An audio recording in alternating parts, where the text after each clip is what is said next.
ক্লাছটো আৰম্ভ কৰি দিওঁ। Okay sir. আৰু চেনিৰাম, তই কচোন যে বৰ্তমান অসমৰ উন্নতি কেনেকুৱা ধৰণৰ চলিছে? অসমত নতুন চৰকাৰ হবলৈ গৈ আছে, কেনেকুৱা ধৰণৰ উন্নতি হব বুলি ভাবিছ তই অসমত? বেলেগৰ কথা কবলৈ নেযাও স্যাৰ, মই অসমৰ কথা কব লৈছো। দেখি আছো, শুনি আছো, জানি আছো, প্ৰেক্টিকেল দেখি আছো, মানে কৰি আছো, চাই আছো যে বৰ্তমান অসমত উন্নতি বহুত হৈছে। কচোন ক, কি কি উন্নতি হৈছে? হয় স্যার, আমি ডিজেল পেট্ৰলৰ দৰ দাম কৰি থাকোতে, ডিজেল পেট্ৰলৰ দাম ইমান হৈছে বুলি প্ৰতিবাদ কৰি থাকোতে আনফালে মিঠাতেলৰ দাম গৈ একেবাৰে এভাৰেজিঙত লাগিলেগে।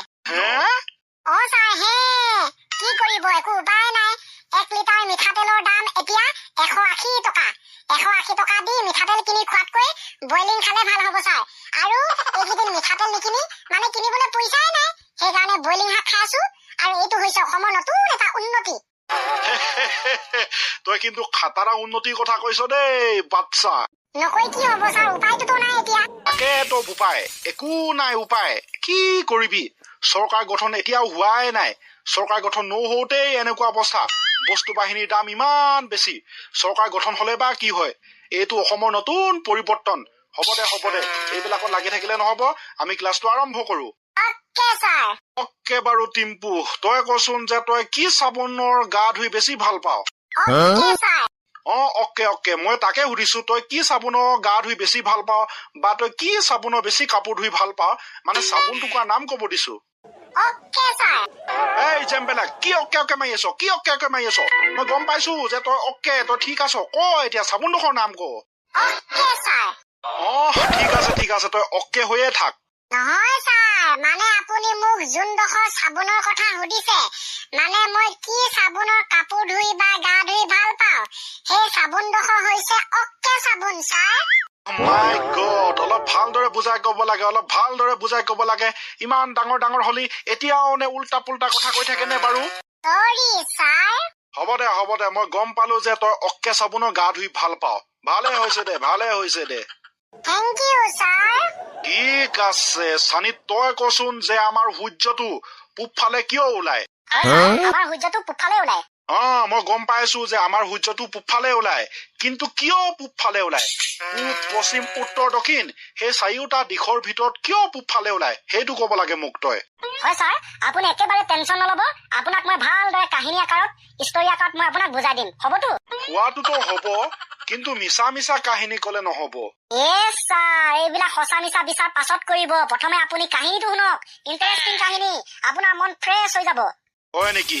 ক তেনেহলে, ক। হয় স্যাৰ, আমাৰ সূৰ্যটো যে পূবফালে ওলায়, সেইটো অলপ বেলেগ ধৰণৰ কাহিনী আছে তাৰ। মানে তাৰ ইতিহাস আছে, আৰু সেই ইতিহাস আমাৰ ইলেকশ্যনৰ লগত জড়িত। হয় নেকি? হয় স্যাৰ, প্ৰথম অৱস্থাত যেনেকৈ পৃথিৱীখন আৱিষ্কাৰ হৈছিল বা উদ্ভাৱন হৈছিল, ঠিক তেনেকৈ প্ৰকৃতিৰ নিয়ম অনুসৰি আমাৰ সূৰ্যবিলাকো আৱিষ্কাৰ হৈছিল। লগতে প্ৰাকৃতিকভাৱে আমাৰ দেৱতা, আমাৰ ভগৱান বিলাকো জন্ম হৈছিল। আমি বিশ্বাস কৰো বোলে আমাৰ 33 কোটি দেৱতা আছে, ভগৱান আছে। আপুনি বিশ্বাস কৰেনে স্যাৰ? নকৰিলেও উপায় নাই, মানুহেতো কয় কৰবাত লিখা আছে। হয় স্যাৰ, আৰম্ভ হৈ গল সেই 33 কোটি দেৱতাৰ দ্বাৰা সূৰ্য ওলোৱা নোমোৱা প্ৰক্ৰিয়া। মানে? হয় স্যাৰ, প্ৰথম অৱস্থাত আমাৰ সূৰ্যটো যেনি তেনি ওলাইছিল। কেতিয়াবা পূব ফালৰ পৰা, কেতিয়াবা পশ্চিম ফালৰ পৰা, কেতিয়াবা আকৌ উত্তৰ ফালৰ পৰা, কেতিয়াবা আকৌ দক্ষিণ ফালৰ পৰা। মুঠতে কোনো ধৰণৰ নিয়ম নাছিল। কিন্তু এনেকুৱা হৈ থাকিলেতো নহব। প্ৰকৃতিৰ যিটো নিয়ম, সেই নিয়ম অনুসৰি এটা নিৰ্দিষ্ট গতিৰ দ্বাৰা সূৰ্যটো ওলোৱা হব লাগিব। কিন্তু ছাৰ কি কৰিব, সেই চাৰিওটা দিশৰ মাজত কাজিয়া হয়। কেতিয়াবা পূব ফালে কয় মোৰ ফালৰ পৰা সূৰ্যটো ওলাব লাগিব, কেতিয়াবা পশ্চিম দিশে কয় যে মোৰ ফালৰ পৰা ওলাব লাগিব, কেতিয়াবা উত্তৰ দিশে কয় যে নহব মোৰ ফালৰ পৰা ওলাব লাগিব, কেতিয়াবা আকৌ দক্ষিণ ফালে কয়, মানে দক্ষিণ দিশে কয় বোলে নহব তহঁতৰ কথা কলে নহব, সূৰ্যটো কেৱল মোৰ ফালৰ পৰা ওলাব লাগিব। এনেকৈ আৰম্ভ হৈ যায় সিহঁতৰ মাজত কাজিয়া। আৰু ছাৰ, সিহঁতৰ মাজত সেই কাজিয়া ৰোধ কৰিবৰ কাৰণে সিহঁতে এটা সিদ্ধান্ত ললে যে সিহঁতে নিৰ্বাচন পাতিব, মানে ইলেকশ্যন ছাৰ।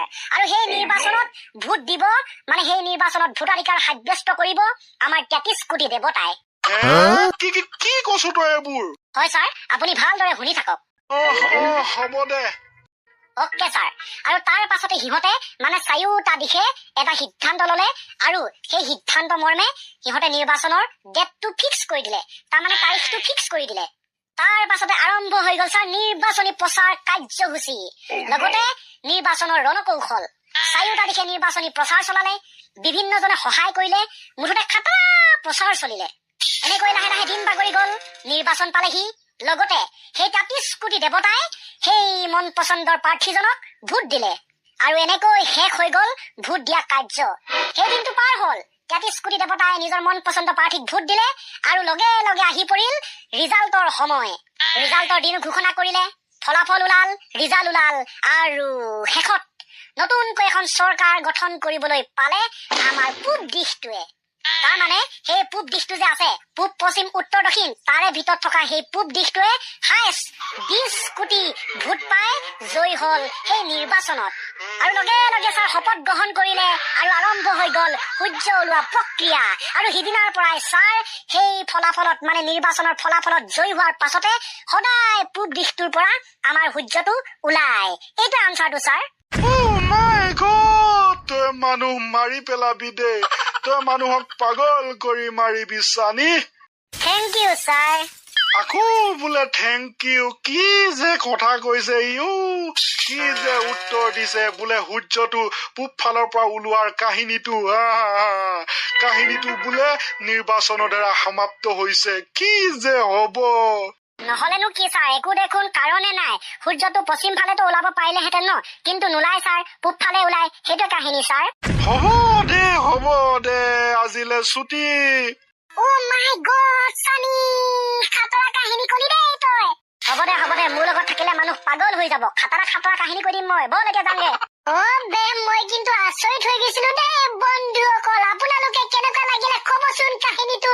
বাৰু এতিয়া হ'ব দিয়ক, বাই বাই, গুড নাইট, সি ইউ টুমৰো নেক্সট ক্লাছ এগেইন।